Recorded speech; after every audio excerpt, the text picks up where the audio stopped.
Hi, this is Isabella Breda, the editor-in-chief of The Echo, Cal Lutheran student newspaper. Cal Lutheran employees are now eligible to receive the COVID-19 vaccine. Our reporter, Whitaker Proll-Clark, got the chance to connect with some of the university's professors who've been able to receive the vaccine this far. Welcome, Whitaker. Hello, I'm Whitaker Proll-Clark, and I am a reporter for The Echo. And what are you studying at Cal Lutheran? I'm a communications major. Awesome. Well, welcome. Ventura County is now vaccinating Tier 1B, and that's individuals 65 and older, essential workers, and that's in the food and agriculture, education, and emergency services sectors. So Cal Lutheran employees fall in the education sector. What was the sentiment among those professors you were able to speak with who have already been vaccinated?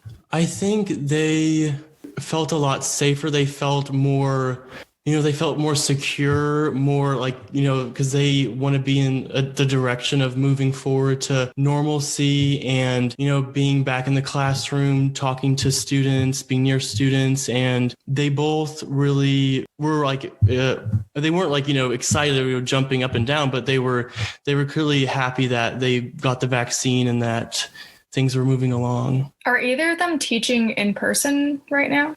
I'm not sure. Okay, because I think the goal is to start moving everyone back toward the beginning of April. But yeah, I think that for the most part, professors are fully online. There's some in the outdoor classrooms, and then there's a couple in labs. So yeah, I've seen the television outside classes in person and sciences.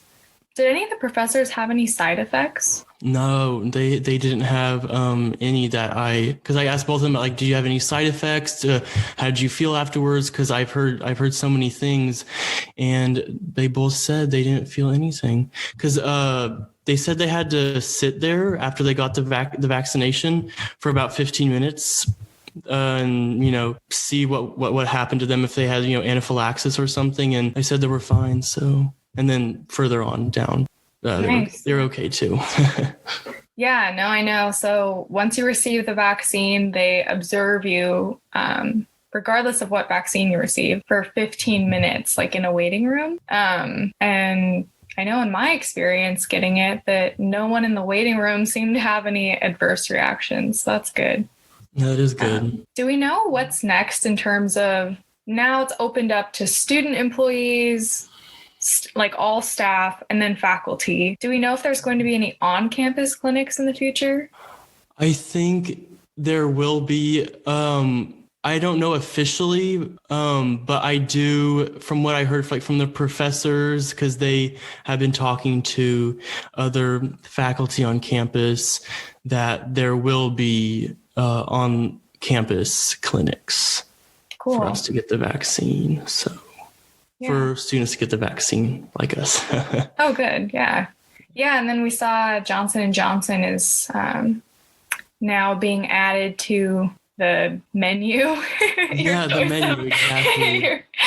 your choice. But it's not really even dependent on choice. I know Ventura County Recovers is where people in Ventura County can sign up, and they all open Monday mornings at 7 a.m. And it's kind of like hit or miss. Sometimes it opens a little bit earlier than 7, and sometimes it's a couple of minutes late, but within minutes they're gone. So I mean, whatever's there.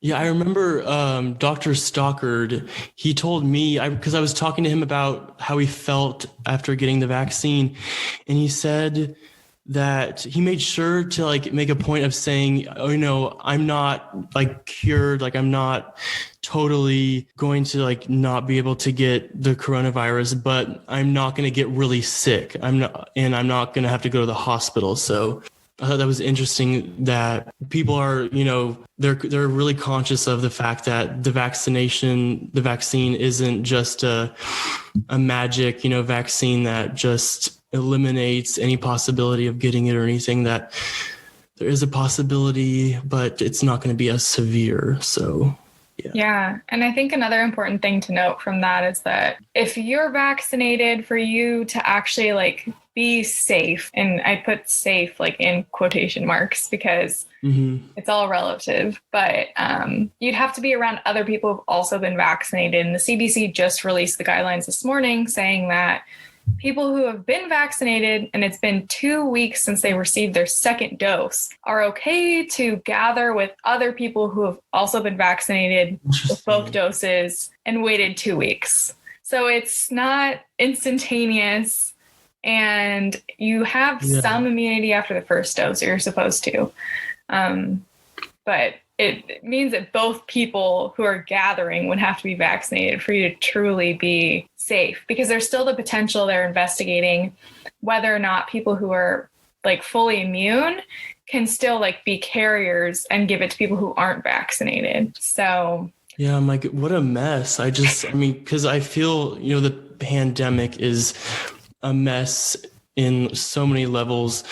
And I also feel, though, that the vaccination is kind of, like they're doing absolutely the best they can, but it's unfortunate that people have to get 2 vaccines. And even after 2 vaccines, they're still not, absolutely not going to get anything. So, yeah, because that's the thing that was interesting to me was that I could be wrong. It might have been the Pfizer report that came out that was saying that you could still be an asymptomatic carrier, even if you like have full immunity. So you could still give it to other people. But then, the thing is, these vaccines aren't necessarily new. So there's a lot of fear that like, oh, they've only been working on it for a year and the trials were only a couple of months. Yeah. But in reality, the coronavirus has been studied for a decade now. So like when SARS and MERS was going on in like 2002, 3, and 4. So they've been working on a vaccine for a decade. So hopefully that brings people some sense of security, and that it's not just that brings me security. Yeah. It's not like it just came out of the blue. And the mRNA vaccines are supposed to be a lot safer because, again, you're not getting any part of the virus. And then the benefit of the Johnson & Johnson vaccine that just was approved is it's only 1 dose. So hopefully, yeah, that is good. I think people will like that. People will be really drawn to just, people like easy. So, that's going to be good.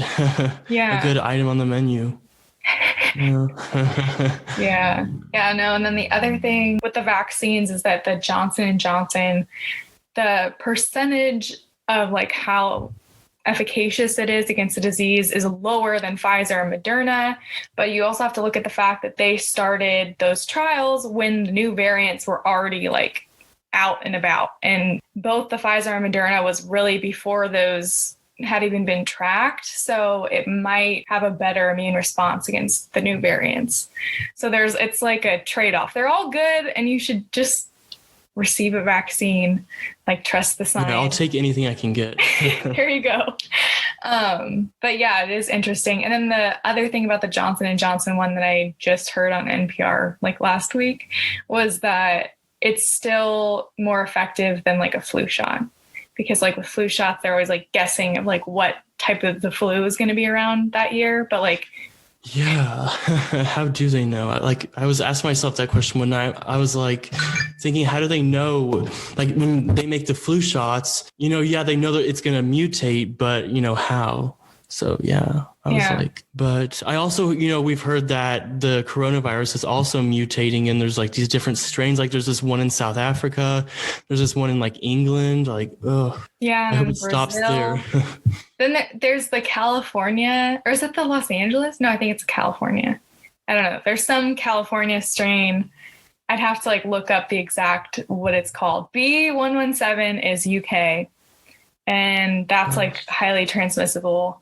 I guess people are really afraid of the one from Brazil, but I don't know why. We'd have to ask scientists. Yeah. I'm not a scientist. Neither am I.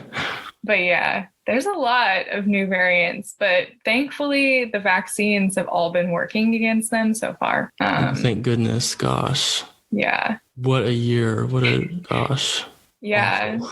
I guess it's kind of timely we're talking about this. It's going to come out on the podcast that comes out almost like a year to the date of when CalU like went fully virtual. Yeah. Oh my goodness. And I loved it at first. I thought this is so nice. It's just all virtual. And I had no idea. What was going to come. Yeah. Were you living on campus when everything went virtual? I was, yeah, because I'm from Texas. And so, yeah, I had to live on campus, and I just got that email like we're going virtual. Like, because at first the professors, I think at first it wasn't an official, we're all going virtual. It was sort of like, my professors were like, oh, like, I don't feel comfortable like doing like class today. Like I have it on Zoom, or like I'm canceling class today or something. And then, after like a week, I think they were like, it's all virtual. Here are the Zoom links and whatnot. So. And then did you like go home to Texas? No, I stayed here, actually. I stayed here for that semester over the summer and whatnot. Dang. Yeah, no, it's been crazy. I remember, like you were saying, how some of your professors were like, I'm not comfortable. Like, here's the Zoom link, whatever. I had Professor Fentiman. She's in comm. She's an adjunct. She's lovely. She was so funny because she's like, we'd get into class. I think it was like literally like the week before everything shut down. And she was like passing around Clorox wipes.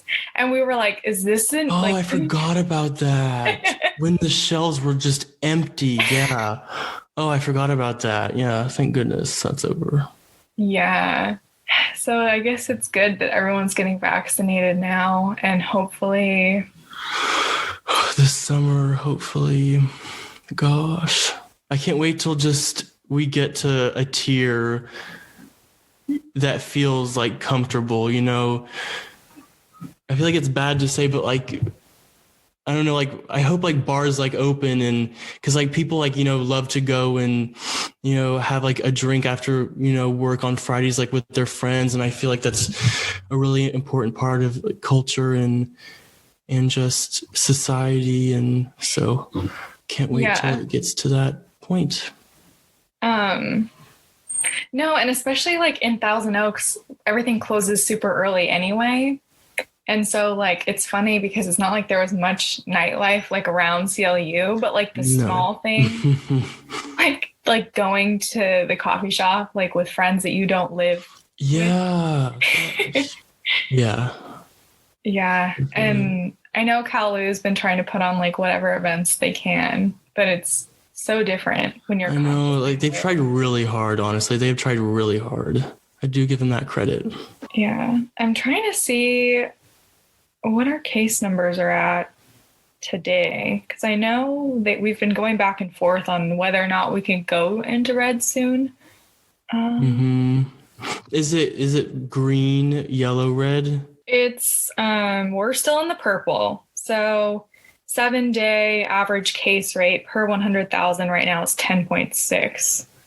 To get into the red, it has to be between 4 and 7. So we can knock it down just a little bit. I think the decline is going to be, it's going to be relatively steep. Like the more as time progresses, it's just going to get like faster and faster, the rate at which the amount of cases is going down. So. Yeah. Like once we hit a certain amount of like masking and vaccinations, then hopefully everything will get slightly better. I know this is like the first time I've looked at the numbers in like a couple of weeks. I've just not been as invested as I was.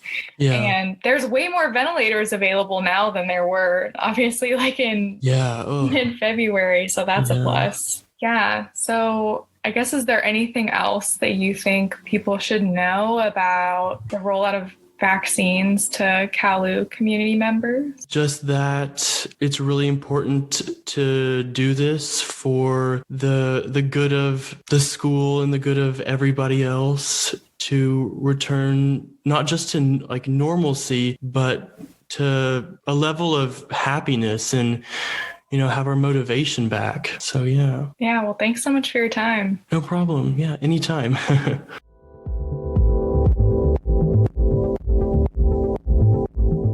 Here's what else you need to know this week. Cal Lutherans graduating seniors and some of the class of 2020 will be recognized during a ceremony held at the Ventura County Fairgrounds this May. Our reporter, Kate Bowler, has a story. All of the news discussed in this podcast can be found at cluecho.com. Thanks for listening.